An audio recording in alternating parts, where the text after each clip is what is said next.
Hello అందరికీ, ఎలా ఉన్నారు? బాగున్నారా? నా స్టైల్లో నువ్వుల లడ్డు ఎలా చేయాలో చూసేయండి. 2 కప్స్ నువ్వులకి 1.5 కప్పు బెల్లం తీసుకోవాలి, కొంచెం యాలకుల పొడి.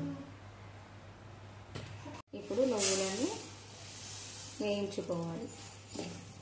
చిటపటలాడే వరకు మంచి వేయించుకోవాలి, పచ్చివాసన పోయే వరకు.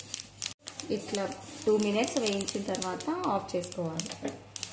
ఏం నలకలు లేకుండా కొంచెం కరగబెట్టుకొని వడబోసుకోవాలి.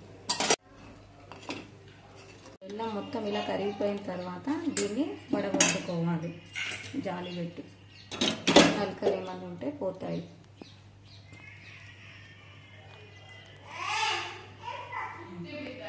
బెల్లం వాటర్ కరిగేటప్పుడే మనం యాలకుల పొడి వేసుకోవాలి. అందులో ఆ పాకంలో కొంచెం 1/2 గ్లాసు వాటర్ పోసుకోవాలి. హై ఫ్లేమ్లో పాకం వచ్చే వరకు ఇలా ఉడకబెట్టుకోవాలి. పాకం ఇలా తీగ పాకం వచ్చే వరకు చూసుకోవాలి. పాకం వచ్చినా లేదా అట్లా వాటర్లో వేసి చూసుకోవాలి. వచ్చిందండి.